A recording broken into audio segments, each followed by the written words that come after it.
on the beat.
Yo, what's going on? What's going on? What's going on? What's going on? Welcome back to Generation Red. We've got two guests on today, actually. I'm going to bring them both up. Samir, as you can't see, is not with me. He's in bed poorly, and we were meant to go live yesterday, which was my bad again, because if you can't tell, I am absolutely full of a cold.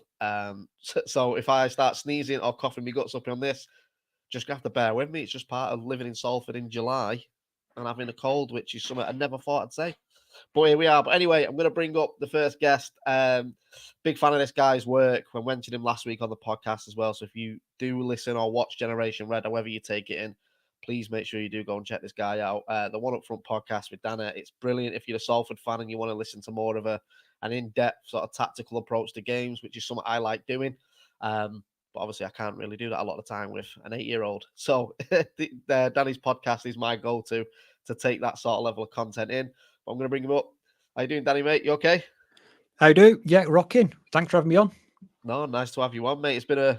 I feel like this sort of little collaboration's been coming for a while. This is the perfect time to do it. Now we're doing live streams, which is something I never thought I would be doing. No, I'm I've never done it myself either, so I'm excited to see how it kind of flows. But I was linked in with you last time, and really excited to kind of that you put the word out, and I thought, yeah, let's have a crack. No, appreciate it, mate. Appreciate you coming on, and good work with the One Up Front podcast as well, mate. Because like I said, Dan, it's nice to listen to someone actually breaking down Salford games tactically and just the way we play, because I don't think there is content out there like that. You know, I try to do it every now and again, but when you're chatting with an 8-year-old, they don't know a lot. I understand. I did it basically because I thought, well, is there going to be anything? And there wasn't for our club. And it's my 100th episode. The next one I do is my 100th, so it's going to be a biggie. So hopefully I can get Carl on again. We'll never know. Nice. Is that the goal, getting Carl on, or have you got a little? I've not even reached out, but I'd love him to give us an idea of what he's planning. You know, but it's very early stages in pre-season. We've not really bought anybody yet, but I won't spoil the surprise. But we'll get into it. Nice. And going to bring up as well another guest. JJ is a Salford fan that I've got to know through Salford. If you haven't seen him on TikTok, I don't even know how many followers you've got on TikTok now, mate. The numbers are mad, aren't they? Almost 20,000, I believe. It's not too bad, is it? No, it's all right. I'm just getting my head around it myself, mate. I get excited when I get 300 views on it. But now, how long have you been following Salford, Jay? To be honest, I've been following them since when we played Notts County, the FA Cup. So probably like nearly a decade now, to be honest. You were telling me when I seen you last, was it every away game besides one last year? I missed, 2 away games last year. It's good going, that, mate. Oh. Do you get to many away games, Danny? I do. I think the Peterborough trip when we played him away in the cup was my limit. 2.5 hours on a coach, one way is my back can't handle more than that. So I'm looking at like Bromley and I'm thinking, no, forget that. So Peterborough or near, I'll probably be there. Yeah. Yeah, it is a commitment. I tried to get to as many as I could last year, but Myles plays football till 12 o'clock on a Saturday, so unless I can get there within 2 hours of kickoff, it's an absolute no point off. But it's good to go to the away games. I'm gutted to miss the fancy dress one. I seen you getting loads of pictures with tilted maps. Did you just Jamaica get one? Oh, you know what? I think that was a last minute thing. Yeah, that costume. That was last minute. Didn't you? Because it was in Wales. Yeah, I think. Yeah, I think it turned up to. I think it turned up to football with the Rasta wig and all that, and everyone was like, "Why have you got a Rasta wig on you?" I seen tilts and maps were posting it all over their Instagram as well, which is pretty cool. But just before we go into what we're going to talk about as well, so obviously the fixture list came out this week. We'll jump into the fixtures in a minute, but tough start to a few games, but I think it'll be a good sort of level of where we're looking to finish this season. So yeah, we'll go into that, and obviously transfer deadline day is open today. Should we just get the transfers out of the way, because I feel like it's all still up in the air, isn't it? Everything is crack on. Kelly and Let's Myles, do it. But yeah, so just refresh my memory. Kelly and Liam Humbles, Theo Vassell, are they still Marcus Dacker's 4 contracts still up in the air? Is there anyone else? I feel like that's everybody now, isn't it? No, I think that's all. I believe. Is anybody bothered about Kevin Burko? Oh yeah, Kevin Burko. Actually, I think his contract's finished. Yeah, but he's not been fancied under about 4 different managers, so I can't imagine that anybody's that bothered really. Yeah. Where was he last year? Was it Aldridge last year? No, he was Woking. Was it something like with? Yeah, it was Woking. He was at Woking. I don't even. Honestly, I've not even seen how he's done there. Like, does anyone have any sort of information on how he did there? Was it a good loan spell? I think a few Woking fans said he was all right. That's all. That's all I've heard. Be interesting to see, because last what game was it? West Brom, the friendly game last season. Burko started, and I actually thought he looked decent. He played all right in that game, but it was against West Brom's C team, really, wasn't it? And then he just vanished. But I thought it was quite telling. Even on the club socials, they're talking about Daka scoring. They're talking about every player on loan doing well, but there was no mention of Kevin Burke. I completely forgot Kevin Burke was there, so you just mentioned it. I'm being totally honest. Got to feel sorry for him, because it's his profession, it's his career, and he's just been overlooked, and he looks a decent athlete. But I think I've seen him play away. I think he played away when we played Bolton either last season or the season before. But he tires quite quickly because he's not got the match fitness. But you can't get out without playing, so it's a chicken and the egg. Yeah, it's a terrible cycle to be in that, isn't it? Because you want to be fit to be playing, but if you're not playing, you can't get fit. Did he play? Burko did he play against Stockport away? Because that team was sort of decimated, wasn't it, with injuries? And we had, obviously, Humbles came in. Luamba came in. Yeah. I don't know about Burko. I couldn't say. I can't remember. I do. The 0-0. Yeah, the 0-0. I feel like when I can't remember him playing. Everyone was sort of teenagers, and then we had obviously 1 or 2 scattered around. I mean, we were lucky. I actually thought we was quite unlucky not to score in that game, which was surprising. I'm expecting to be on the Salford documentary because I didn't know it was them at the time when they were filming, and I got pulled to the side and they were like, "What are you expecting from tonight?" And I just thought it was like a fan channel. I was like, just as long as we don't get smashed, I don't really care what happens. And then they walked off, was like, "You're going to be on Sky, you all right with that?" And I was like, shit. Yeah, we're going to win. But yeah, I'd be interested to see Kevin Burke. Honestly, before you just said that, Danny, I genuinely forgot he was there. Yeah. As did Neil Wood. Yeah. You know what the thing is with Neil Wood as well? Kevin Burko is sort of the player he likes. So the fact he was overlooked by Neil Wood is kind of telling a little. There's got to be something to that, and he sees him in training. He but then again, he saw Kelly and May in training, and he didn't really choose him until he had to. So it's an odd one. Yeah, I hope Kelly signs a contract extension. I think Carl Robinson's probably the perfect manager for him to play under at his age, and the fact he loves pacey wingers. I don't think he's going to get much of an opportunity like that. He could potentially move up. I know there was some fans saying potentially move to League One, but I still think he's a year off that maybe, Kelly. I think he's really good, but I just think he could do with a solid League Two run of 30 games a season just to see where he really is at. I don't know if you agree with that or you think he's ready to move up now or... Do you want to go, JJ, on that? I'd say Kelly and I'd say he's League 2. I wouldn't say he's League 1 ready yet, to be honest. He's a bright spark, isn't he? Yeah, he's good. He's very good. It's just, I don't think he's ready for League 1 yet. What do you think, Dan? I'm trying to think. The first time I saw him play was under Gary Bowyer. He played, I think, as a left back away at Scunthorpe, which is one of the only away games I went to that season. And I thought, I'd play him again. You know, he looked all right. I mean, he was small then and he's small now. He was quick then and he's quick now. But he's one of those game changers. You know, I mean, when he came on, we were getting hammered in the cup against Burnley. He was our only good player. He was really. I don't know if you're both there, but I genuinely think that he held his own against, admittedly, Burnley B team, but a team of cracking athletes. He was the only one we had, really. He's definitely a bright spot. I mean, I love it when Kelly, especially when Kelly comes on for them last sort of 25 minutes, because he's so quick and nipper.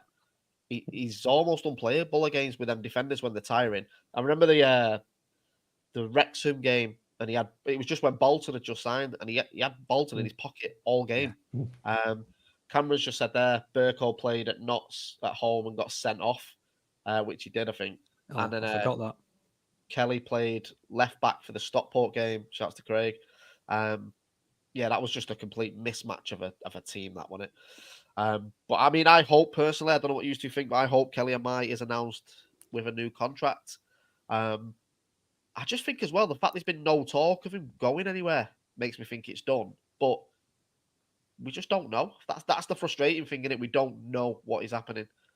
And you know, Theo Vassell contract is up, but we've seen rumours of him going to Mansfield and other teams like that. So we know there is interest in there, and that contract isn't tied up. But I personally, I don't know what you guys think, but for me, I think if Kelly wasn't going to sign a new contract, we would have heard of him potentially going somewhere. But it's just silence.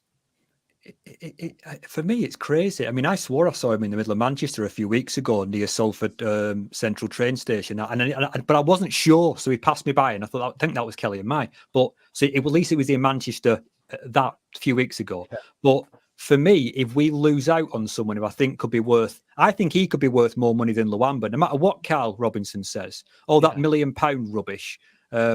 I think Kelly is worth potentially serious money because he is such a game changer and his touch is much better than Junior's is. So if he just disappears for nothing, I think that is a travesty. And we don't have anyone on that side apart from maybe McElhenney who could potentially play on the left.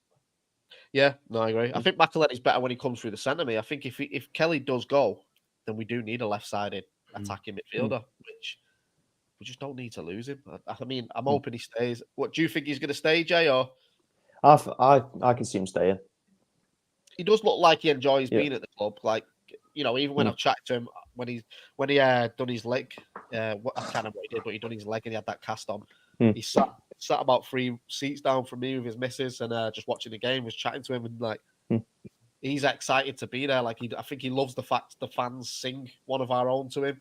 And like I say, realistically, if he does leave Salford on a free, I don't know where he's going to go. I think he'll sit most League Two teams. But if I'm looking as an attacking winger at Young as well, and I'm looking at Carl Robinson, who for me is a League One Championship level manager, like he's a really good manager, and he loves pacey wingers. I'm thinking this is my best place to be right now, unless obviously a bigger club comes in and goes, we can guarantee you this. One thing I'd like to chip in, if I could. Yeah, of course, mate. Is I think at times when I've seen Kelly and Mai really play poorly, is when we played it into his feet and he's got a defender on his back, you know, up his back, because he's not strong enough to hold him off. He ends up falling over. We might get a free kick, but he's not able to use that destructive pace. But if he goes into either our team, if we change our style, or he goes to a team that kind of play a little bit like we did end of last Neil Wood's kind of good season, where we have like Louis Barry down that side and just set them free when we destroyed Mansfield away.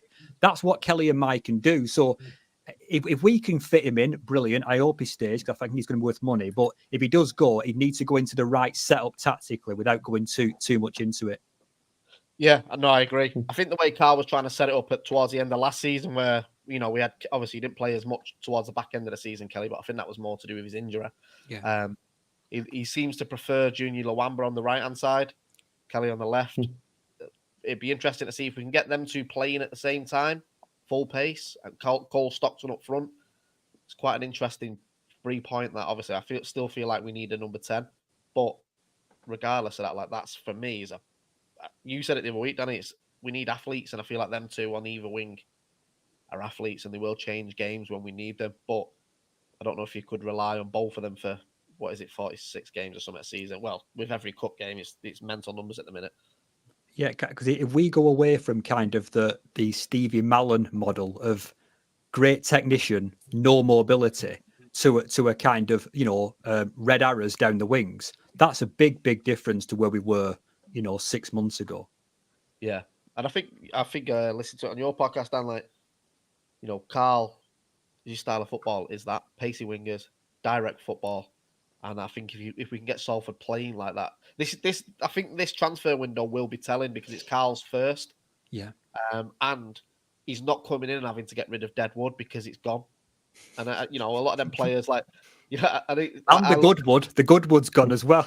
Yeah, well, all the wood's gone. We've got timber frame at the minute. Yeah. But if he's backed financially, it's a perfect window for a manager to come in and build a team because he purely has to. Yeah. If he don't build a team, we don't have one.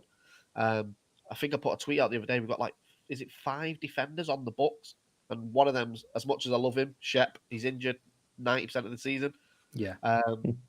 Garbett, I think Garbett, we was just saying before we came live, was most improved player when Carl came in. I think he was absolutely unbelievable. But again, he had a couple of injuries last season as well. So it's just balancing that out. Even Theo, if Theo stays, did he have 3 injuries last season? And obviously he's prone to a red card every now and again as well. But we definitely and Theo had some poor spells of form as well because he was dropped.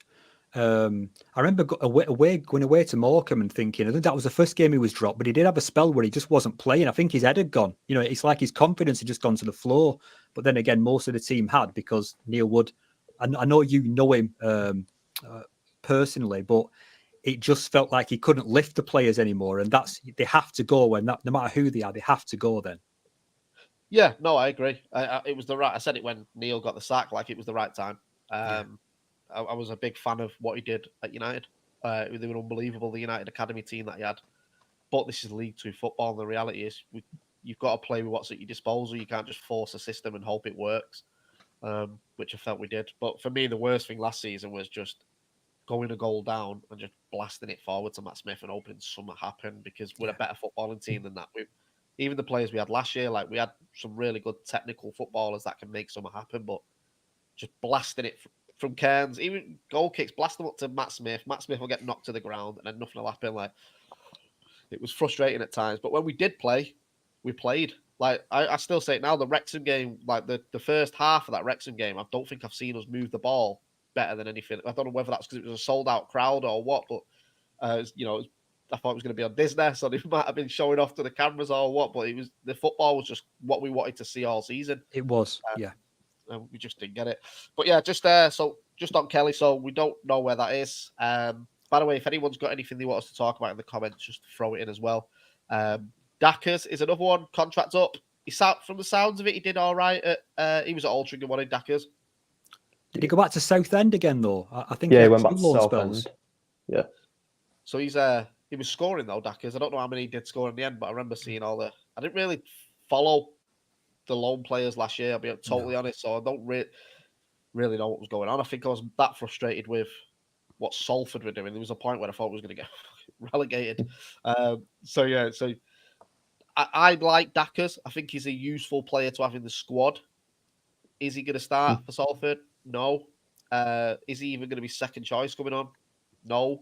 But he'll be useful for them EFL trophy games, or if we do have a game where we need to resort to blasting it long, he's a lamppost there. He just put the ball on his head. But I've also not seen him score many headers.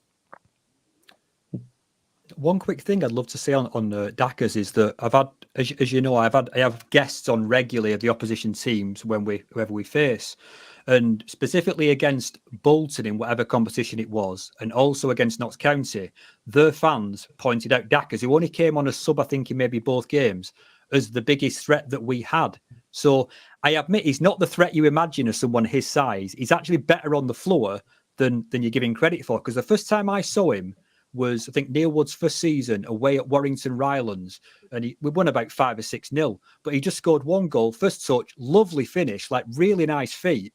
And I just thought, what? He's that big and he can do that. And he's not really kicked on since that, at least not at our club. So I think there's more to Dak as a meets the eye. But I do think at times he looks a bit lazy. I really do. It's interesting you say that, though, because I brought 2 lads with me who'd never been to Salford before, never been to a game or anything. Like, they just came because they're my friends and I took them to a match. And one of them straight away was like, he's your best player. And they were pointing at Dackers, and I can't remember what game it was. And then it was the game before he went on loan, because my friend came to the next match as well and was like, where's the big lad up top? And I was like, oh, he's got on loan. Wow. And he was like, he's your best player. Like, maybe it's something because we've seen him once or twice and you go, he's not Matt Smith, you know what I mean? Or he's not Callum Hendry at the time, or maybe because we've seen a run of so many shit back-to-back games. Someone he's seen with fresh eyes going, he's brilliant. But then I brought another friend and he was the same thing. He was like, he's classing that big lad you've got. He holds the ball up really well. Yeah. And like Craig just said there, like Matt Smith for me was unbelievable. Club legend. I'll wish him all the best on what he does next. But he couldn't run with the ball, Matt Smith. You just put the ball where he was and he'd do something with it. Whereas Dackers, he doesn't do it a lot, but he can pick the ball and move with it, which is he offers something different. Yeah. But I'd be interested to see where he ends up. He's another one. We're not hearing no rumours of him going anywhere. I think by now, because his contract is up, we're likely to hear something, but we just haven't. True, Same with like Elliot Watt. The rumours were going out about him in May, where he was going. So that obviously happened. He's gone, like I say. Theo, there's already rumours of where he's going. So these players that probably haven't signed a contract is because they've got rumours and interest in them, they're weighing up their options. But Kelly and Marcus, I haven't heard a thing on. I don't know if you have heard anything on it at all, or nothing more than that, to be honest. No. And is that everyone we're left with? Obviously, Theo. Do you think Theo's staying? Probably not. No. Interesting. No, I can't really see him staying. So it's a frustrating one, because the thing is,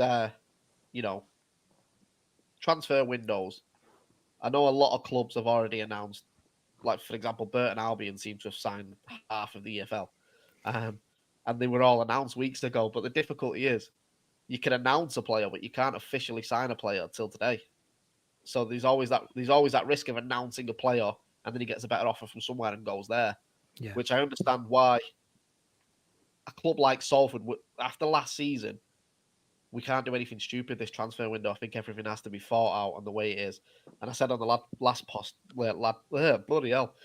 podcast, I'd prefer the announcements to start coming now because I know they're official. Like the Stefan Negru one the other day, holding up the shirt, going into the new transfer window.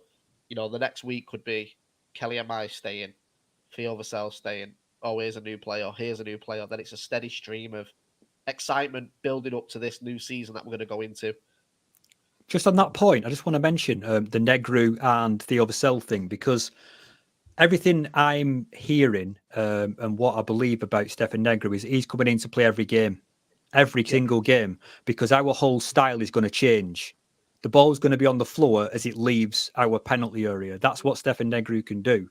That's not what Theo Vassell can do. He got a little bit better at times under Neil Wood, in my opinion, and then he kind of he's a confidence player.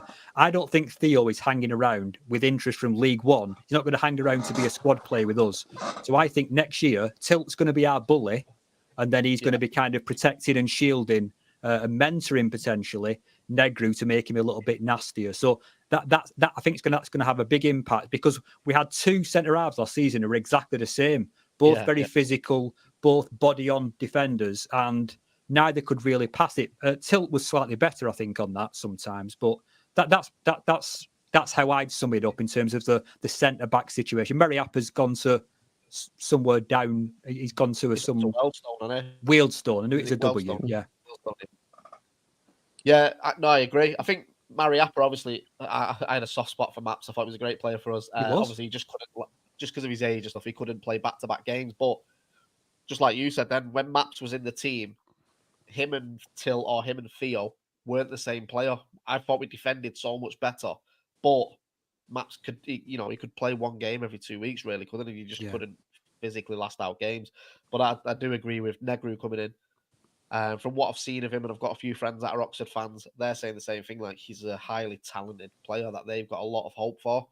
So the fact we've been able to likely use Carl's connections and bring him in for a season, just because they've gone up to the Championship and he's likely not going to play at that level yet, it's a great asset for us to bring in. Be interesting to see how Cairns adapts to playing the ball out short.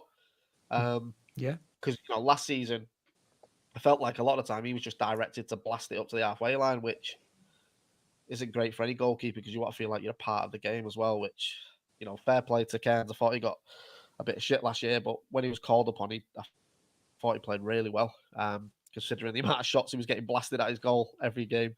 But I'm hoping for that. We need another defender as well, though. We still need.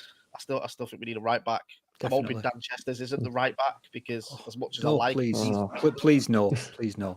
Yeah, it was frustrating to watch him there last year because the 2 games that I remember playing him on the right, he was really good. But then we kept dropping him to right back and he was just lost.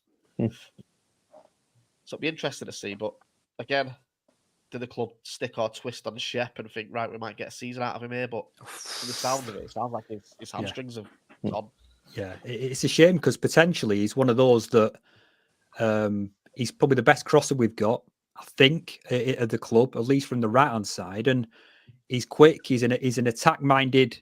He's almost like a natural wing-back to me rather than a full-back, is Shep. And that's great. At times, he looked brilliant under Neil Wood. Maybe early Neil Wood, when we got all them points in his first season. I think quite a bit of that was Shep. But yeah, you can't rely on someone who's just going to be walking in the stand every game, and that's the frustration. Ingram's gone. Declan John played a hell of a lot of right back last year because he had to, because there was no one really else there to play. And then Chester's, when we ran out of options, was forced there. But it's funny because you had London on your podcast recently that I saw him coaching Chester's through games, saying quick communications of who to track, because the lad didn't know who to track. He's not a defender, is Chester's. So I don't know where he sits next season either, Chester's, because we've got a 2-year contract with him. Is he going to play behind Luamba in a 4-3-3? I don't know if you want to go down that rabbit hole now, but he's got to play on the right, because I think on the ball he's a very, very good player. But with him and Luamba on the same side, is that what we're going to do? I don't know. Yeah, be interesting. Be interesting to see how he. Because obviously we've had to sell sort of he's come down from the Premier League. And obviously he wasn't in the West Ham squad, but he's come down from a Premier League academy. Yeah. So you'd think his agent and him have sat down and had some assurances of what the plan is for him, because he would have had interest, because he's come from a Premier League academy, he's going to have had interest. But I think we'd be wasting him if we do what we did with. I know Bolton was effective every now and again from the right back position, but he was better up the pitch, and I feel like we need to do that with Chester's. But what do we do with Junior then? I mean, same again though. I felt like towards the back end of the season we relied on Junior a little bit too much, and he burnt out, especially the last 3 or 4 games. He was half the player that he'd been, just purely because he was knackered all the time. There was one of the game, second to last home game, I think he came off around the 70-minute mark, but he was just done. You can just see a player, he's like walking off the pitch at 0.5 miles an hour. Well, he's never had a full season, I don't think. I think he was never always first choice at Oldham. He went for a bit of a trial at Barnsley, didn't work out, and so to me, the fact it's a bit like the Burko thing, that if Burko had to play, say, the first quarter of next season, game after game, he'd be dead. And that's kind of what happened to Luamba. He played absolutely every minute of Cal's tenure until he ran out of gas, from what I could see. Yeah. So hopefully that is the plan with Dan Chester's, is maybe he's said sort of you and Junior are fighting for that right wing place, which could be good for Junior as well. Competition's always good. And if I'm Junior looking at it going, he's come from a Premier League academy, I'm going to show why I'm better than him. Yeah. But it's a good problem for us to have, isn't it? It could work in a 4-3-3 though. I can imagine kind of wide but kind of narrow on the right hand side. Chester's in front of the fullback and behind Junior, because I don't think we're going to play Stockton and Hendry next season. I don't think we're going to play those as a partnership. I think we're going to play a one, either be that Hendry or Stockton, surrounded with pace. And one is going to be Luamba on one side, and the other side, I hope that's Kelly.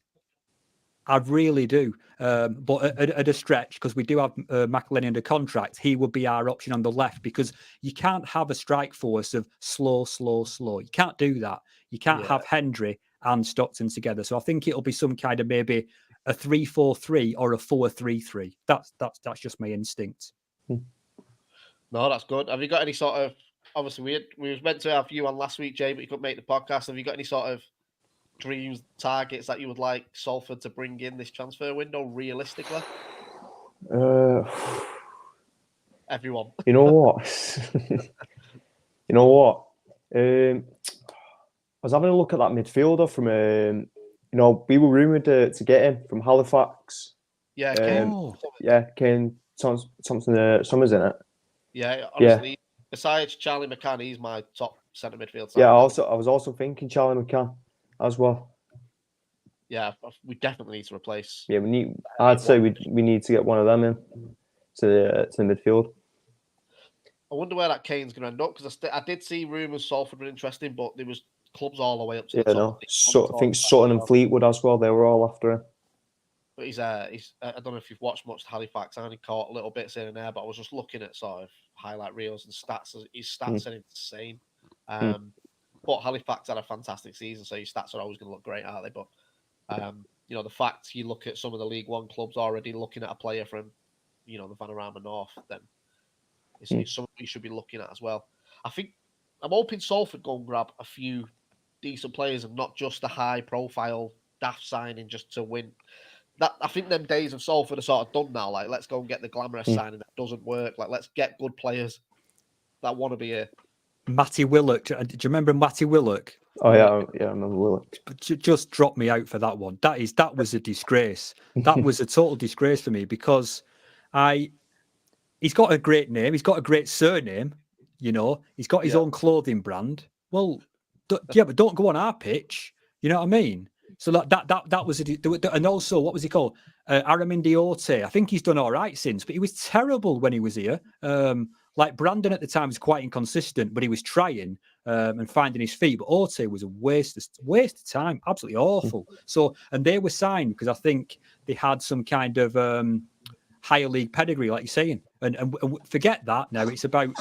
One thing I'll tell you that I've heard on the grapevine is we're going to be using a hell of a lot of academy players this season, I should say.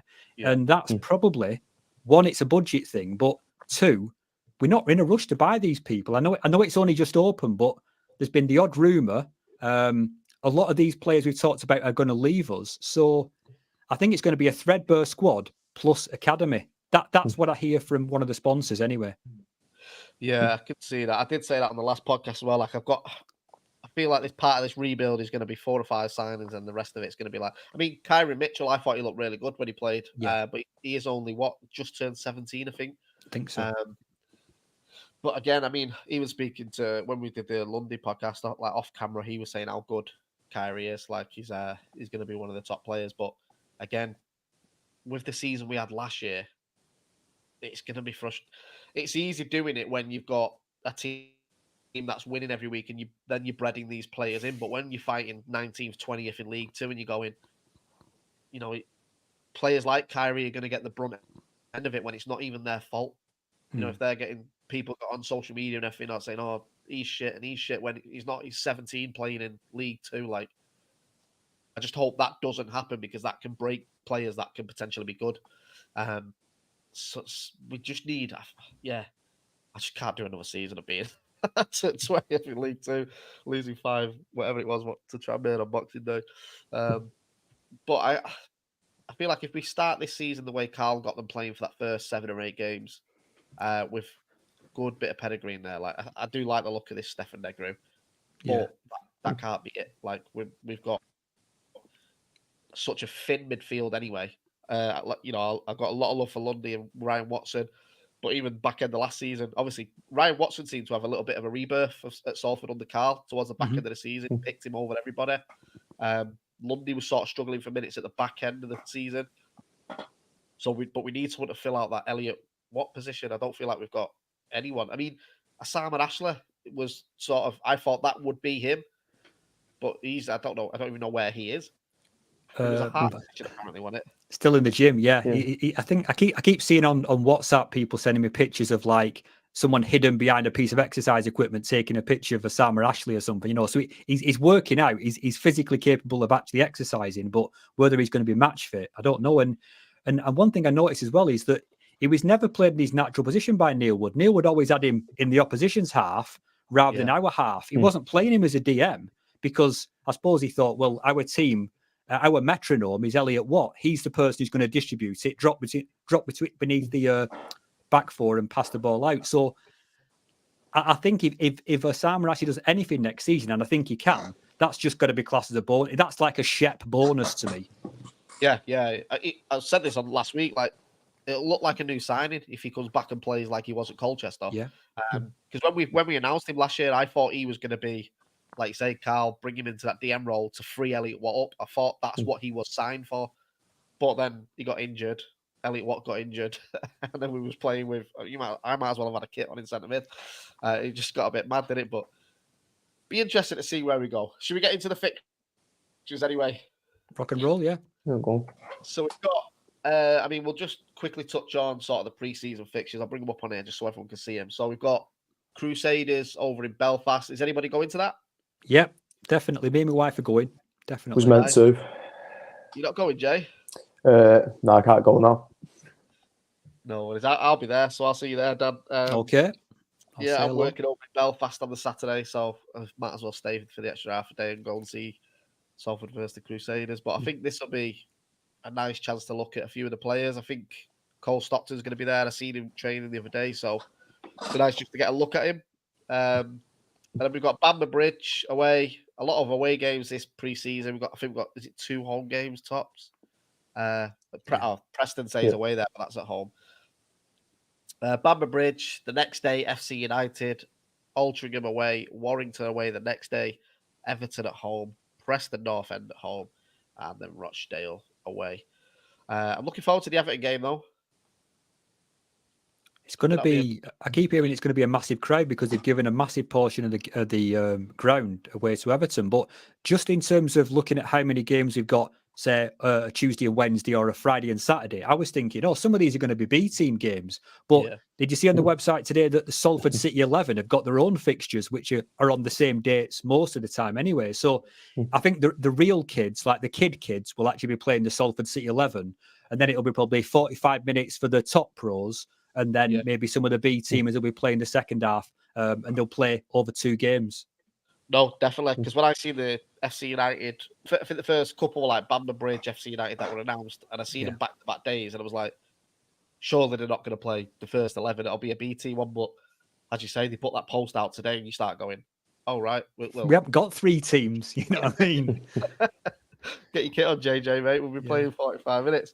But I think, like you say there, it could be what I keep saying Neil Wood, what Carl Robinson is probably looking to do with players like Kyrie, where they'll probably play in the first team friendlies, and then the next generation underneath him, like your O'Hara's and everyone, O'Hara's and that, they'll be getting games in these sort of Salford 11. Well, there's 2 more actually that I saw. One I saw a little bit this season, and one I saw in a pre-season friendly last year. Jacob Lara, I think he went on loan to Bradford Park Avenue. I did say Stalybridge Celtic on my podcast, but I was wrong. He looked a good. I've likened him to Nathan Ake. Obviously, he's not quite there yet, but he's got a bit of a build of him. Ben Collins, I think he's a left-sided, like wing-back, stroke full-back. So that's possibly like kind of Garbutt's understudy this year if we don't sign anybody. So there are people around, as well as you said, as the headline is Kyrell, I think. Yeah, no, and Humbles, as he's staying. I like Humbles a lot.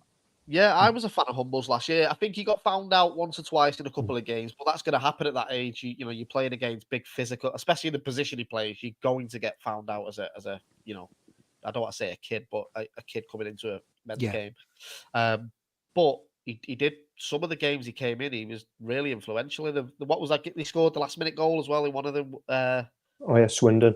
Yeah, Swindon. I mean, you could see what it meant to him as well because he was running up and down the pitch while he's celebrating. But I feel like if he can get a good season, like I say, I hope he's, and this is no disrespect to him, I hope he's not expected to be a full first team player to replace an Elliot Watt or something. But I feel like if we sign a central midfield player, he's a good player to have as, give 20 minutes in a game, maybe start a game where we're expected to win or whatever.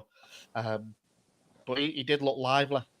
I think that was the highlight of last year, wasn't it? It was such an up and down, mostly down season, but we had some good young players come through, like Junior, Keller, Humbles. Like we did actually get a chance to see these players and go, right, well, we are doing something in the background as well to develop the next generation if they stay around, or we cash in on him for £1 million like Junior. I just say one little thing about Humbles is that I don't watch United. My dad brought me up to not like United. That's the kindest way I can say it, because I was brought up as an Oldham Athletic fan, and you knocked us out. That Mark Hughes goal many years ago knocked us out in Wembley. So and now us is Salford City for me. But my point is that what is my point? The kind of comparison I've got between Liam Humbles in terms of the way he's not overawed by it at a young age is Scott McTominay. And I don't really watch United. Yeah. I'm not saying that Scott McTominay is this or he's that, but he never looked overawed even from a early age. And I think, especially at a massive club like United, and with respect, Salford City's not quite there yet, but playing away against Bolton, I think he played away against Preston North End this year, did Liam.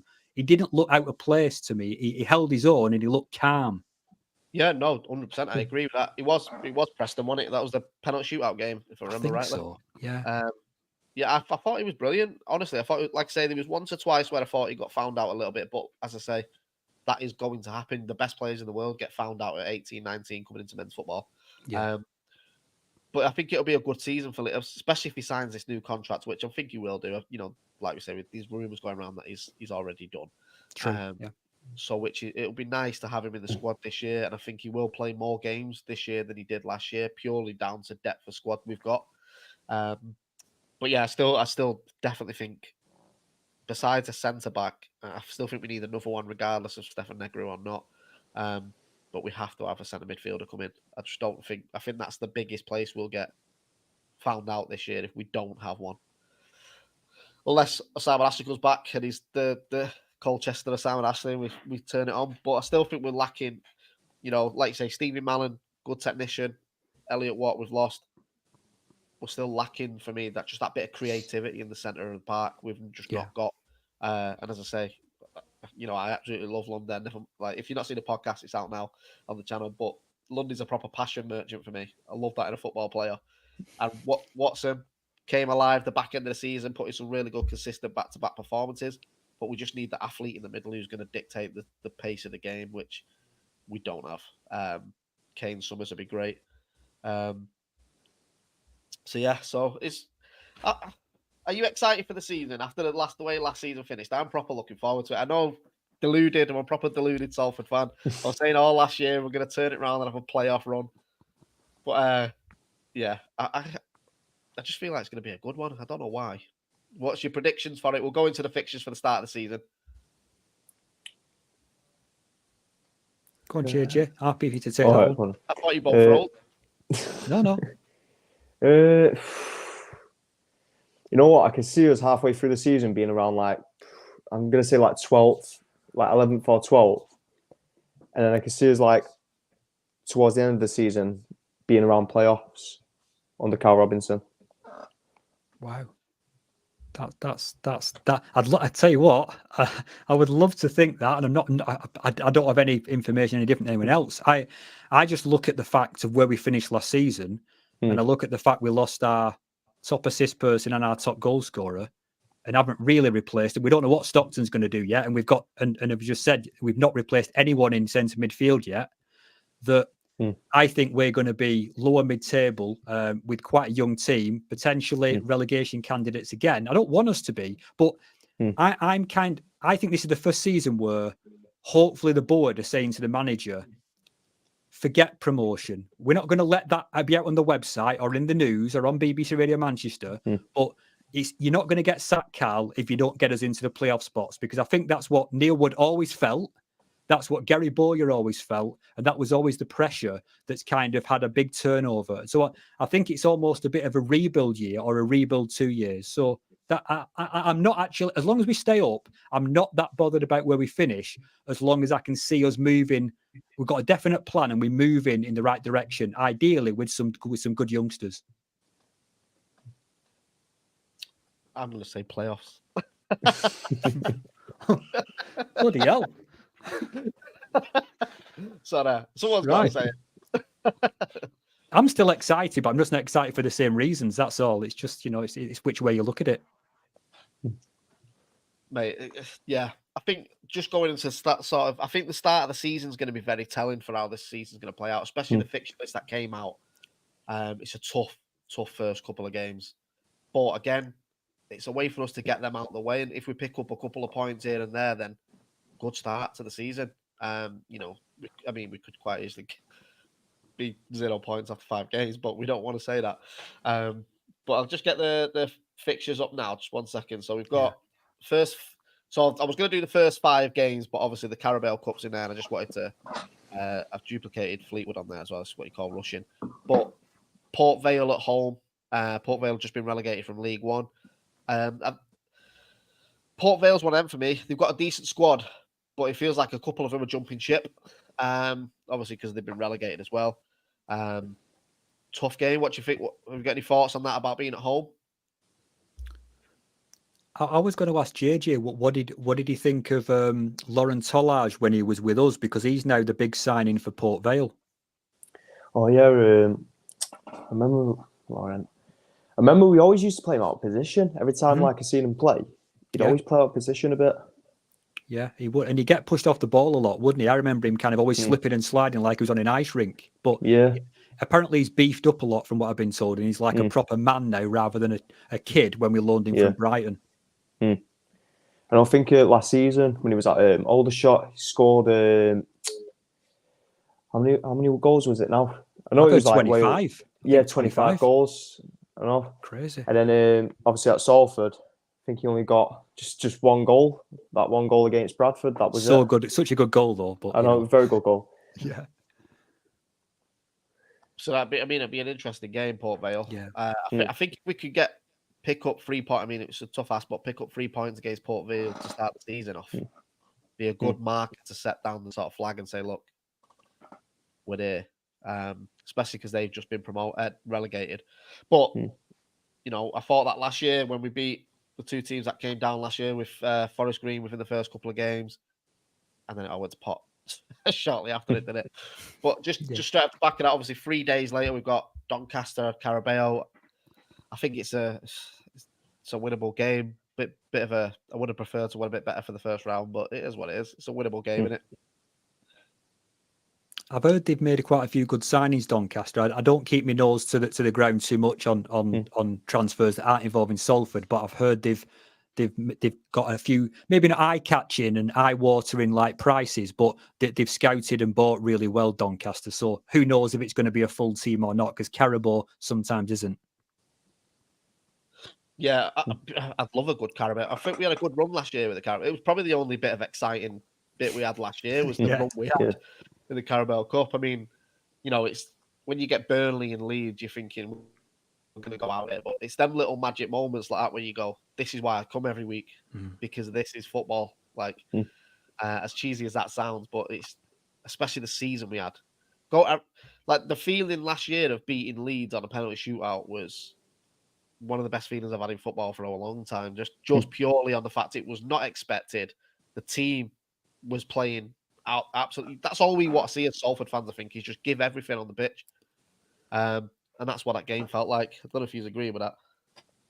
I'd just quickly say on that I think that was Neil Wood. That 4-4-2 with the diamond midfield that he played against Leeds that day was where he pulled that out from, because he's never played it before at all with us. That was Neil Wood at his like tactical genius best. So he's got. I don't know if he always had the answers, did Neil? But I think on that night he got it so right, and the players were so up for it that the fact we held them for 90 minutes was amazing. They had a 35 million pound striker. Unbelievable. Yeah. And it's like just on that, like you're saying there, the team they put out at the time had Somerville, who ended up moving the week later to Bournemouth, I want to say. They had Notto in the team. Like it wasn't Leeds putting out the kids. Like they actually went for that game to beat Salford and go through to the next round. Like, and off the back of beating Preston as well, and then we had them games with Peterborough in the FA Cup. Like it was frustrating to watch Salford play like they did in them games, and then the week later get beat by Walsall 3-1 at home, and we've got the team is there. And like you said, that was a bit of a Neil Wood masterclass with Leeds, wasn't it? Oh God, yeah. Honestly, it was so fascinating because I thought that's a diamond, man. That is a diamond. What? Because I watch every game. I podcast about every game at least once or twice. I watch everything, and he'd never done that before. So I was just like, this is amazing. And obviously Leeds didn't have a clue what was going on. Osama Ashley clamping on the backside of Ethan Ampadu for 90 minutes. It was just, where's that come from? But it was great. So hopefully we get another good run. I think we'll beat Doncaster, but I would like I'd like a nice second round, decent tie. So we're not expected to beat, and if we get beat, we get beat. But just one of them. I would like away day as well. I was desperate for the Premier League away day last year, but obviously we got Burnley at home and got demolished, didn't we? By the time what's 4-0 Burnley B as well, but they were great. They were really good. Yeah, they actually came to play, didn't they? They had that, I can't remember his name, the young lad on the wing who tore us apart for 90 minutes. He was class. I can't remember his name though. So second game of the season is away against Bradford. I seen a lot of fans saying they thought we was going to open the season with Bradford. I think you was one of them, weren't you, Jay? No, I don't think I said Bradford. I forgot what team I said now. I know Fleetwood I said. Fleetwood will be a good game. We'll get into that in a step. I mean, Bradford away. Again, another tricky game. Bradford's a weird one. I wouldn't say it's a tough game. It's just a tricky game. It always is a tricky game. Like, Salford can go there and win, but they can also go there and get battered. Bradford are just sort of stuck in limbo in League Two, aren't they? Like, they're just a club that doesn't do anything, but also does everything. I think they've brought in like, what's his name now from Stockport? That Sarcevic. I think they've just brought him in, and that I forgot his name. He's also from Stockport as well. They brought in 2 players, and a lot of people are saying Bradford might go on to win the league this season. Wow. Obviously they got Graham Alexander as well as the manager, former Salford manager. Yeah, I mean Graham did, after they sacked Mark Hughes, he did come to sort of stabilise the ship, didn't he? Yeah. But yeah, it's a difficult one. Bradford for me are one of them teams. Obviously, they're a massive club outside of League Two, like they, former Premier League club. But I just don't feel like they ever do anything. Like I never go in and go, I'm going to predict Bradford to go up this season. But at the same time, they're not going to get relegated. They're a solid League Two team. But Graham Alexander is a great manager. He did stabilise the ship, bring in a couple of players. That Sarcevic from Stockport is a good player. So see where they end up. I think that could be a nice. If we can pick 3 points up your first away game against Bradford, it's a good sign. That, but it's all ifs, isn't it? I think I'd back us to win that more than I would Port Vale. I think Port Vale. I don't think we'll get smashed, but I think with the point you made earlier, I'm happy to if we start getting knocked about a bit in the first few games and learn what not to do, and we fail fast. I can live with that. I know it's difficult, like you said, with kids because their confidence might go. But if we go into a season with a plan that doesn't work and then we have to change it, then I want us to change it quick and do something that does work. So that's why playing, as you said, good, strong teams. There isn't a team that's weak there until Walsall, really. And Walsall might be okay. So that's my thoughts on it. No, mate, I agree with that. Like, I think just, I can be as deluded as I want to say playoffs and all that stuff, but that's just me just trying to get myself ready for the season. But I think if we have to be realistic, Port Vale, Bradford, Chesterfield, MK Dons, Fleetwood, Cheltenham as well, like, they're not easy fixtures. And if this is us taking a couple losses, Carl Robinson gets the system right, the new players we bring in settle down, these are games we're probably sort of expected to lose by a lot of people anyway. but it can't be batterings. It can't be 5 or 6-0. No. It has to be like where let's say we do lose Port Vale. We want to be coming away from that game going, right, I can see what we're trying to do. You know, it might take 3 or 4 games for X, Y, and Z to gel into the squad because it is such a rebuilded team. A couple of youngsters might be coming in, but as long as we can walk away from, especially Port Vale, I agree with you on Bradford. I think that is a winnable game for us. I think Chesterfield, again, off the back of that, is quite tough, but MK Dons is always a tough game for us. Yeah. But if we can if we walk away from the first 4 games, I'm trying to not be deluded, like my delusions trying to push me to my here. So if we get 9 points, I think if we can walk away from the first 4 with 3 points, I'd be happy. Yeah. Fleetwood there's 3 League Two teams in there. The Port Vale, Fleetwood, and Cheltenham. You know what I mean? It's like they were in. Sorry, just League One teams. I don't even know what I'm saying. But yeah, facing 3 of the teams that have come down in the first 8 games, that is possibly unfortunate, or maybe it's good. And then you've got, like you say, you've got Chesterfield. Even though they've come up, how many teams do we see the first 3 games of the season just have that come up bounce where momentum, confident? It's a tough start, but I think it is a good. I mean, ask me this on the 15th of September when we're 0-5, but I think it's a good way for us to set the season off and go, right, well, if we have picked up 3 or 4 points from the first 5 games, that is a good starting block for the season, especially with 3 of them being away. Yeah, I wanted to just ask one thing, actually, to both of you, is that for me, when Cal came in, I think he did a great job. I think he was a great motivator, and everything I heard was that he was a great leader, and people like to follow what he did and obey his rules. But I think he took the whole league and the football world by surprise by playing in the style that he did. Because Cal Robinson teams, as he admits, have never played in that style. And I think he actually got between 6 to 8 free swings in those first few games where other teams were like, well, he's not going to play like that again. Oh, he is. Oh, they're playing really physical and playing dead direct. They're not passing in their own half. Well, and so I think a lot of teams didn't take that seriously. So I'm just interested. Do you think he's going to do that to try and surprise teams again this season without Matt Smith at the start? Or is he going to go to and try and instill the Cal Robinson 4-3-3 template and kind of show his cards right from game one? What would you reckon? I feel like it depends on the signings we bring in. I think Dan Chester's a little bit of a sign of he will want to try and play this 4-3-3. Yeah. I just don't know how we replicate what we did last year without a Matt Smith physical forward because we don't have one now. Yeah.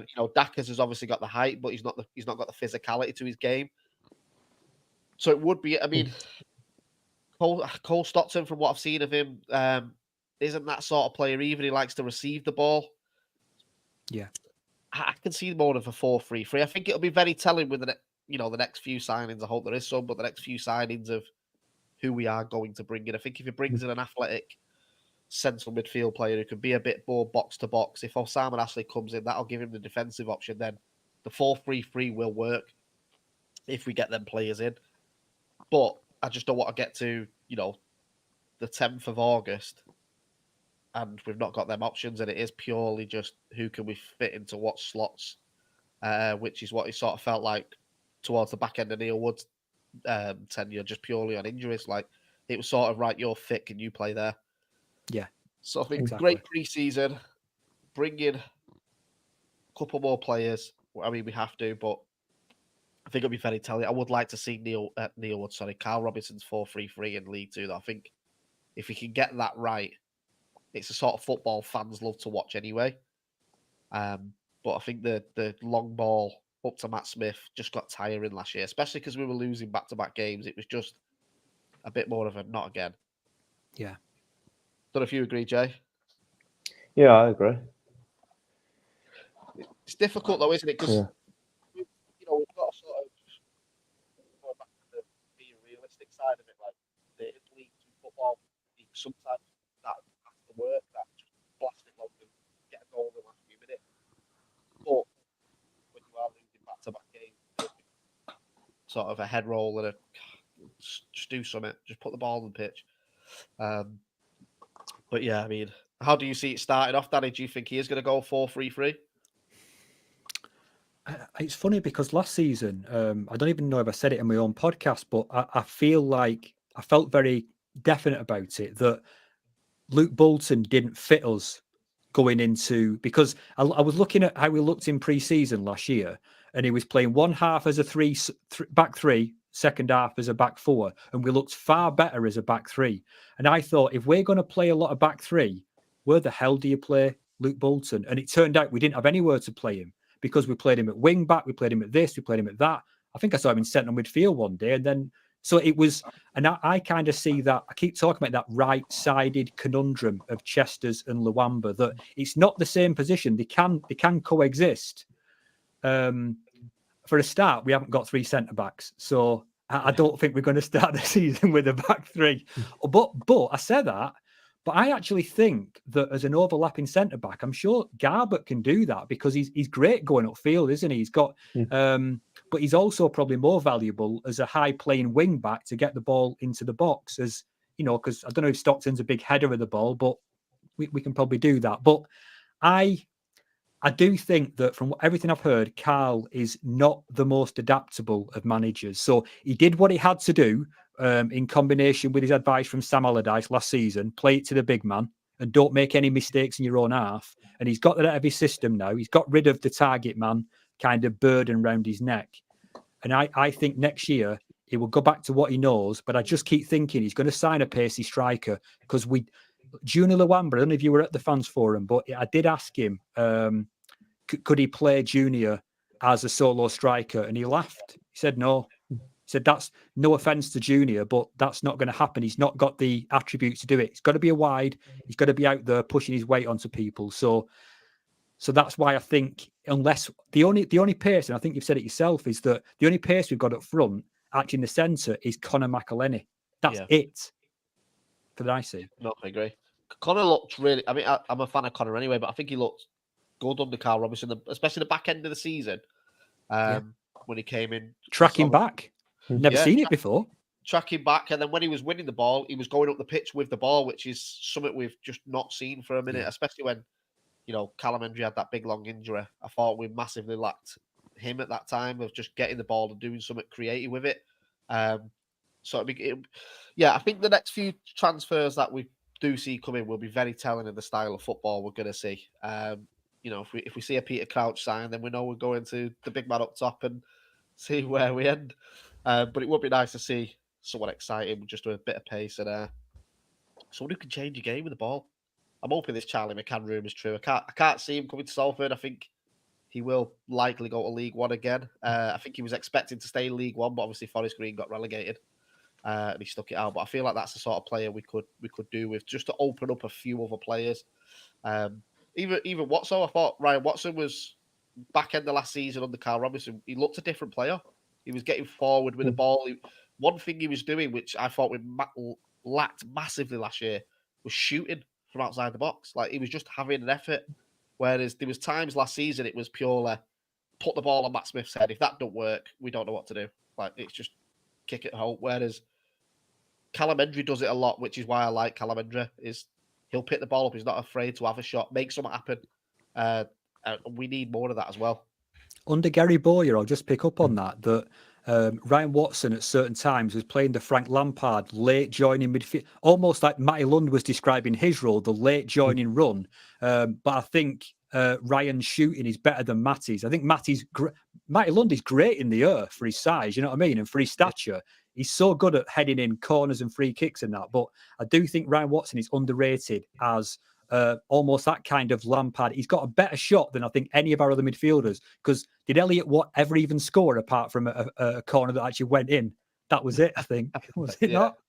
Yeah, I think it might have been his own. Was that his only goal?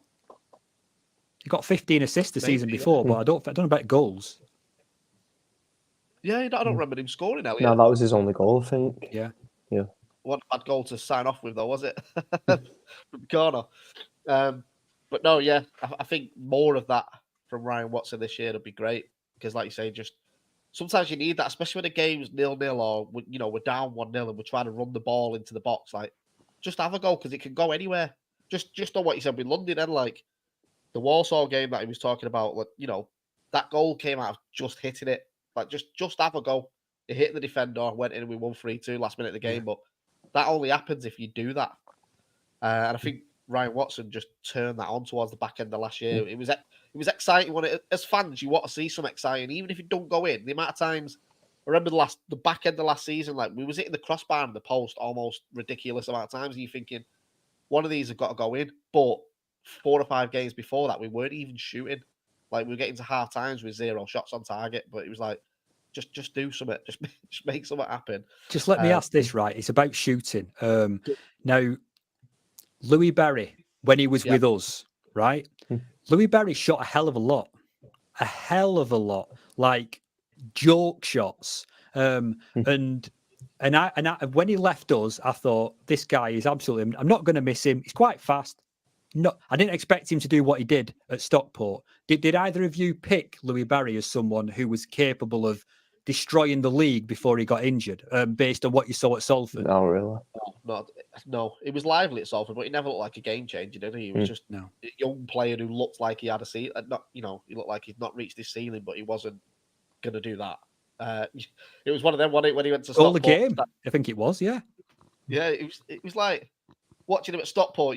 It's easy to turn around and go, "Why didn't Salford go and get him again?" But he didn't do anything for us. No, he didn't. He came back to the same division again, so it showed that other teams weren't getting him for League One either. So I used that as my get out of jail card, you know.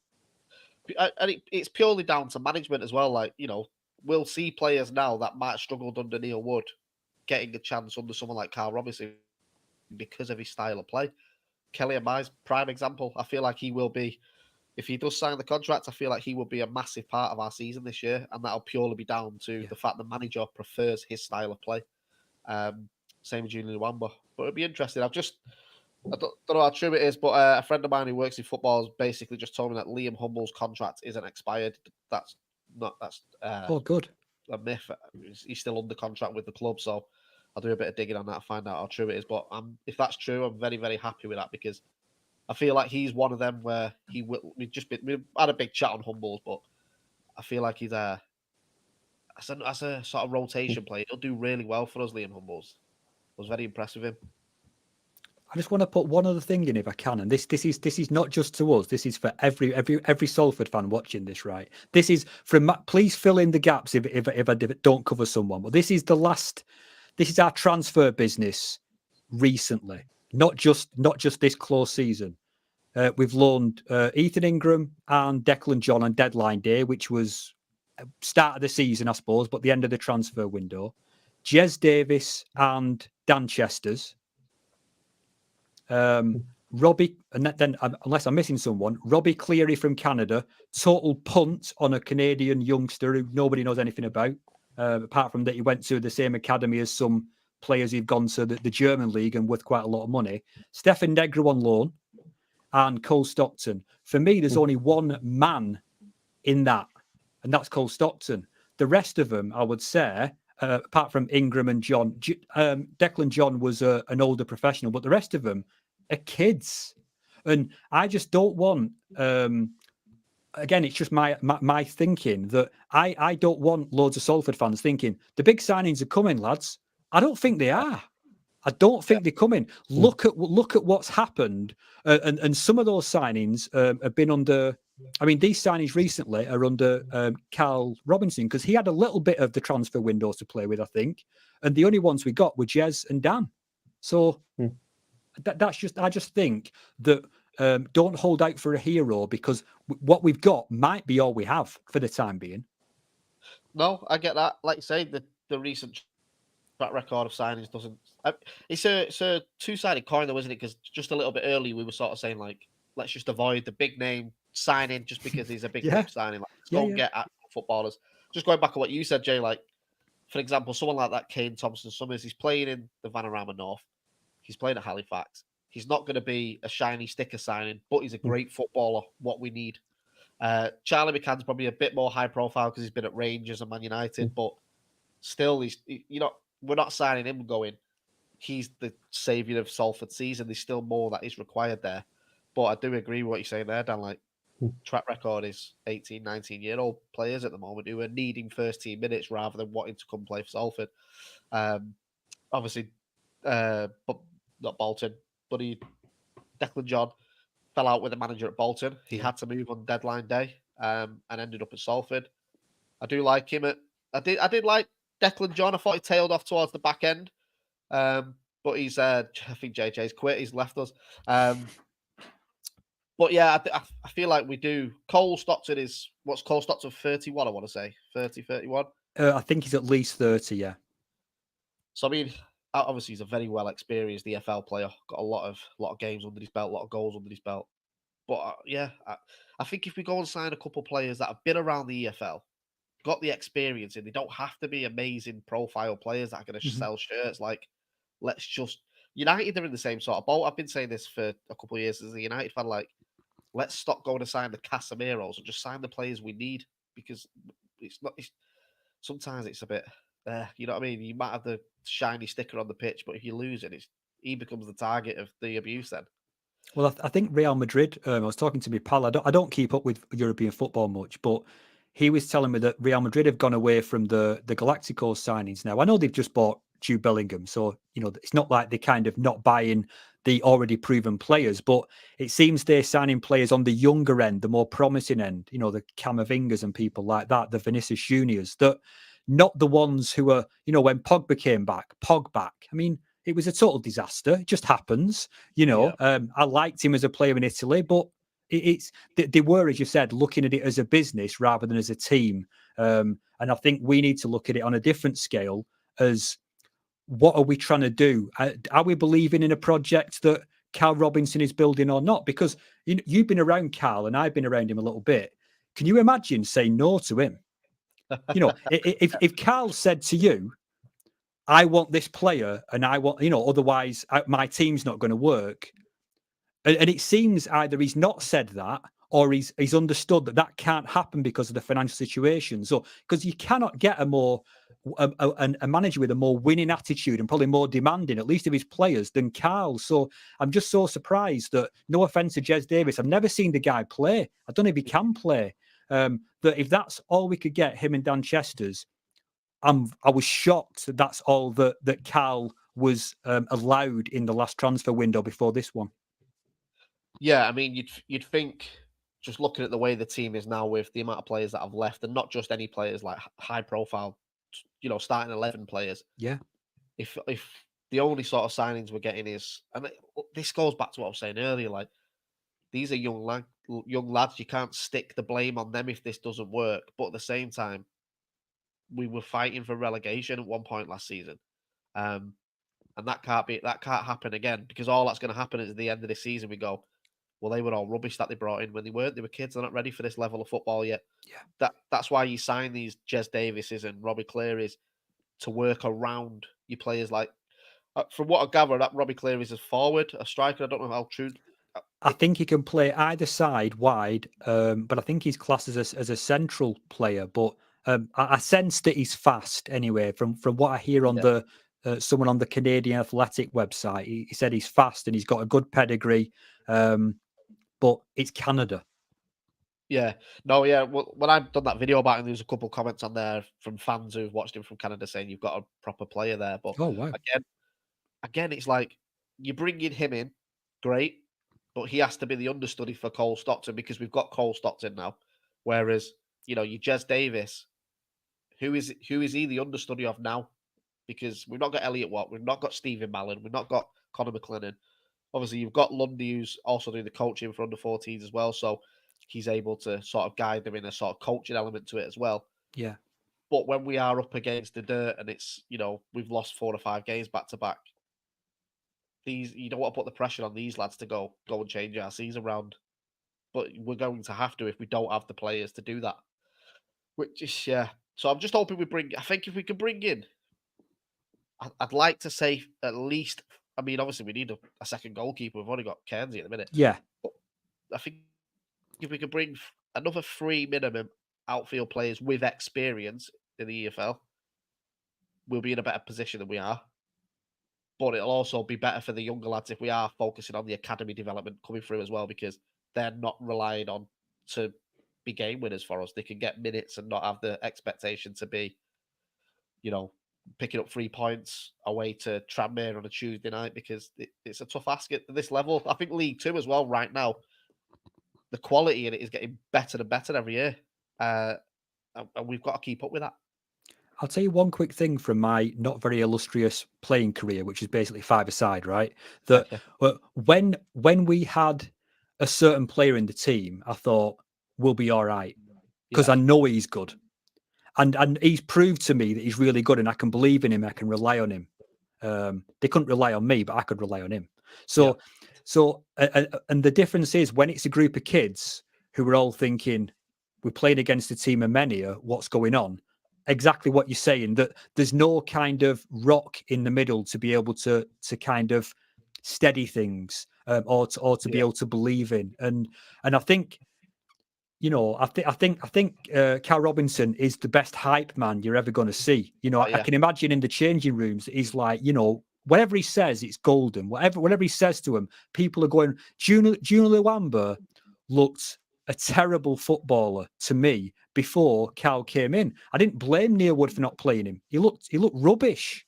But whatever Cal said to him changed that. And he made him believe that he could do things. So, but again, even that only takes you so far. If you actually don't have either the mental strength, or sometimes with kids, the physical strength to actually stand up to League Two players. So it's fascinating how it's going to be. But I just wanted to point out that our record indicates that we are going young, very young. Yeah, that'll be interesting to see how the season pans out, if that is the case. Yeah, because I think just going on, touching a little bit back on it, like, we do have experience in the squad. We have got Matty Lund, we have got Curtis Tilt. Like, another conversation is, like, captain this year. Like, who's going to be taking that? Because Matty Lund for me would be a good captain, but he don't play enough minutes. No, so that sort of I'd say rules him out. Watson. Personally, I think he can do everything, and I think he's He's very defensively responsible. He has got a good shot. I think he can connect at both ends of the field. Alex Kearns is a backward step. I don't think that should be going back to that. I think Watson is off the top of my head. I never even thought about it, but I would put him forward. Yeah, Watson would be a great shout, especially because, like you say, he is picking up more and more minutes with Carl Robinson as well. He seems to favour him, doesn't he? So yeah. But I do agree with.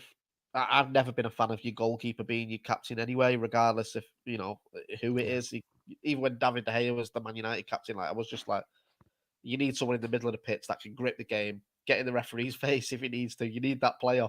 I think Tilt would be good, but he's just, as much as I love Tilt, he's an axeman. Like, he spends more time chopping trees down than he does clearing the ball.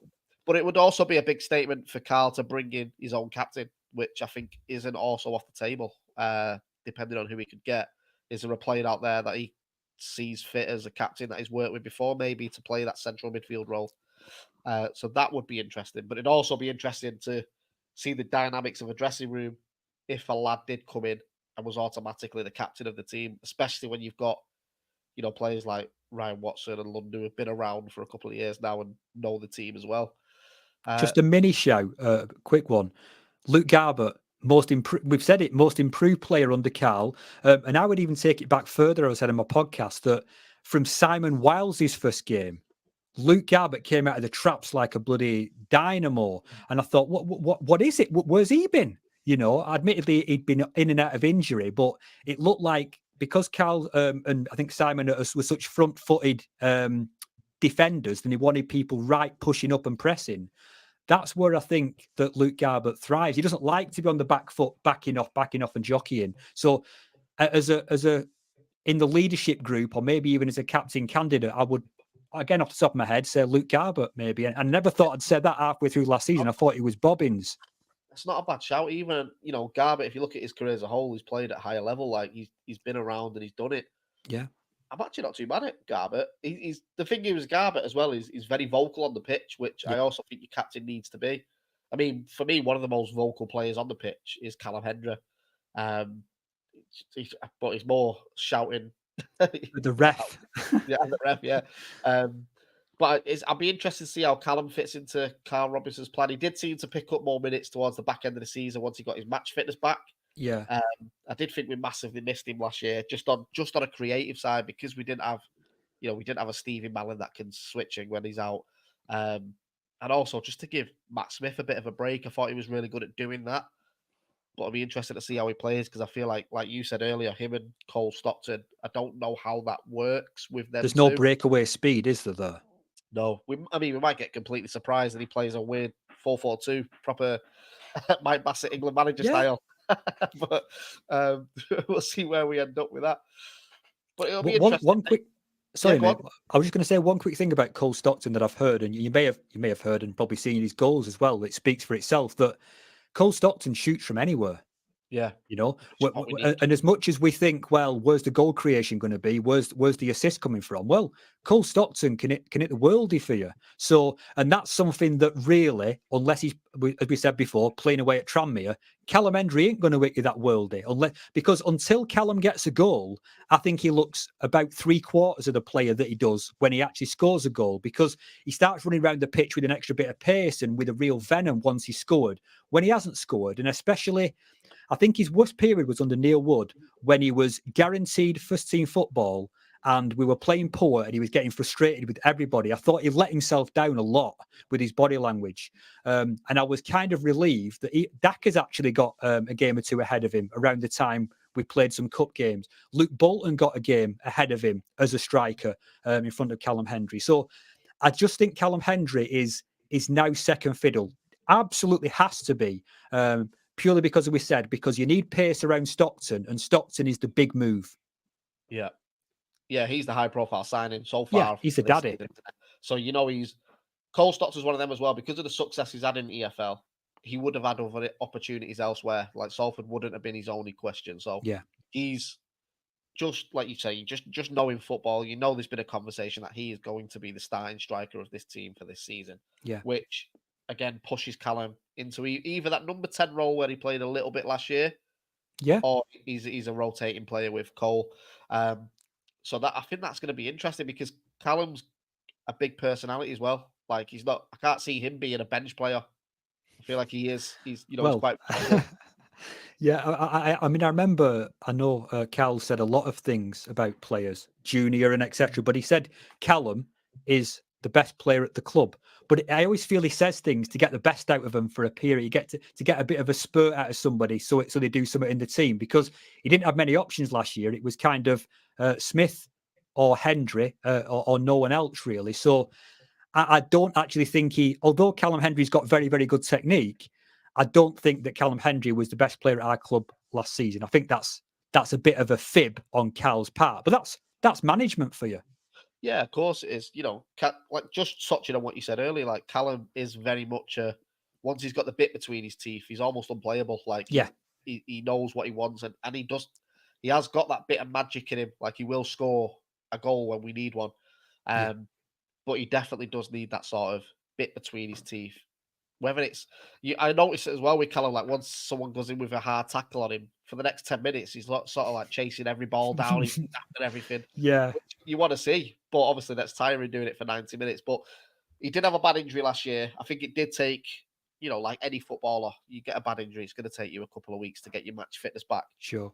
But he did look lively towards the back end of the season. So I think if he's got a good pre-season under him, and Carl manages to figure out what the formation is going to be, it'll either be a great season for Callum Hendry, or just one where it just causes a lot of problems, because, like I say, I can't see him being a bench player. I think he's too good to be a bench player.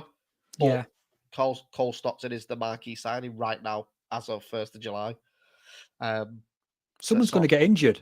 We need a squad. So there's no guarantee that Stockton doesn't come in and have 3 games against Crocs for 4 months. I don't want that, but we need options. So I think that Carl, I'm sure he will keep, because it felt to me like he froze a few players out last season. He froze my favourite player out, Ethan Ingram, for whatever reason. Even when he was back fit, it seemed to me he wanted to play Chester's right back. He wanted to play anybody at right. I think he saw him playing Mariappa at right back one time instead of Ethan Ingram, and so we were really desperate there. So, but that apparently is something that Cal does. He has his favourites. Junior is definitely one of them. I think Kelly is as well, and I hope that's enough to keep Kelly. But there's also players that he doesn't like. So we'll have to see how it pans out and who we bring in and whether he's going to. It feels like we're due a player that he's managed already.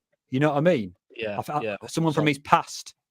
Well, I was sort of looking at the MK Dons squad, and then I was looking at sort of the Oxford squad. The issue we've got with Oxford is they've just been promoted to the Championship, so a lot of them are either want to go up, whether they're on the bench or not, or they're likely going to get League One moves anyway because they was a part of a promotion-winning team. Yeah. But it would be interesting to see. I like that. Obviously, he's not playing under Neil Wood, but Jack Payne, who was at MK Dons last year, I think he'd be a great signing for Salford. He's a free agent. I don't know where he's gone.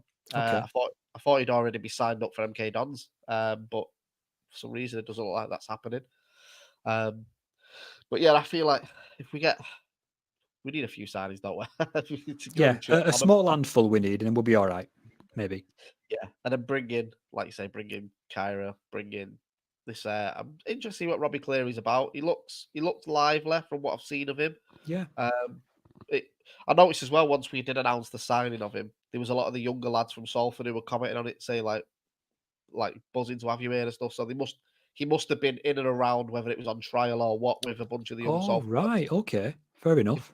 If you go on his announcement post, there's like Lara's on there. There's a couple of the younger lads saying like my bro and all that stuff in the comments. Super. So they okay. must have been around him. But I know he was at Blackburn. I think he had a trial at Blackburn while he was over here. Oh, I didn't know that. So he's had clubs looking at him. But yeah, I'm interested to see what he does. But again, just going back to the Jez Davis thing, I don't know whether he's just been signed for the B team. Because when we announced Jez Davis, we never seen him. Like, did he get? I think he got like 10 minutes in one game or something. Didn't he? Yeah, I think I take pride in watching every minute, but I didn't see them 10 minutes. I must have left or turned the TV stream off. So I'm ashamed to admit I've never seen the guy play. Yeah, but I've seen a few of the fans who go to the B team games, and they were saying he looks really good in the B team. So hopefully we do see a bit of Jez Davis. I mean, he came from, was it Burnley? Burnley B, I think. Burnley under 21s, yeah. So he's playing at under 21 levels for Burnley, which is a good level of football. Burnley's academy is really good, so you'd hope there's something there. But yeah, interesting season coming up, mate. Definitely. Are you going to any of the pre-season? I know you're going to Belfast. Are you going to the others? I'm going to every. I've got a lift or some kind of way to. I even went to the Warrington on a dry run the other day just to see if I could get there on the bus. So I'm going to everything, absolutely everything. I can't miss it because it's just podcast fodder. You know, I just need it. So I need to find out what's going on. I'm desperate to get back to watching Salford again. It's I hate when the season ends because it's all this. You just end up sitting on Twitter hoping for something to happen. Yeah. So you get bought in by all the rumours and stuff, and then none of it ever happens, and you're back to square one at the start of the season. But we'll still be podcasting about it, mate. 100%, yeah. And I'll be doing something for the Belfast game because I think it's on a Sunday, isn't it? I think. Yeah, Sunday. Okay, Sunday. So I'll probably do my podcast either the evening of, or in fact, I'm flying back the day after, so I'll probably have to do it the evening of, and that'll be my 100th episode. So if anybody's interested in appearing on it, coming on it, having a chat on it, whatever, fine. But I never thought I'd get to 100. I thought I would have lost interest, but I've not. You know, it's just I did about 70 episodes last season, so I don't know how I managed to do that, but can't not do it. It becomes, honestly, I said this the other day when I was doing the London interview, like, I did this purely to talk to my son about football. Like, we didn't expect nothing of it. We've been going Man United for years. I've been coming to Salford on and off for years. And I took him to one game and he fell in love with it. And then he said, can I set up a YouTube channel talking about Salford? I thought it would purely be sharing a video to family and friends. Next thing you know, I'm doing a live stream on a Monday night at 9:30. But that's why we do it, innit? Where can people find you, Dan, if they want to check you out or if they want to look up the One Up Front podcast? Okay, I should know my own Twitter handle, if that's even what it's called anymore. I believe it's at One Up Front SCFC. And I do, I mean, that's the only place I actually produce content now. I don't have any YouTube. I did try to get a YouTube thing, but I thought there's no actual video to my aspect, so there's not much point. I used to do these really, just to give people a bit of an insight who didn't know this already, is that before I did the podcast, I used to write a very, very long match blog about everything that happened in the game. It was the same thing, but I turned it into a podcast. And they were about 3,000, 4,000, 5,000 words. So it took you 15 minutes to read that. And people were saying, can you not make it in a more accessible way? And I thought, well, a podcast will do.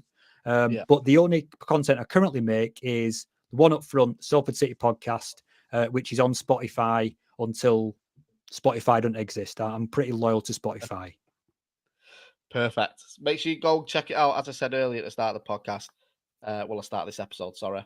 If you do like sort of your more in-depth conversation about Salford, especially match reviews, I can't recommend the one up front enough. It's my go-to when I want to listen to, the match breakdowns and stuff like that, because it's what I'm interested in as a fan as well. So do go and check Danny out, because the work is class that you do, mate. Good luck on the 100th episode as well. I'll see you in Thank you. Belfast. Definitely, yeah. Have a good one. Thanks for having me on tonight. I've really, really enjoyed it. I've really loved it.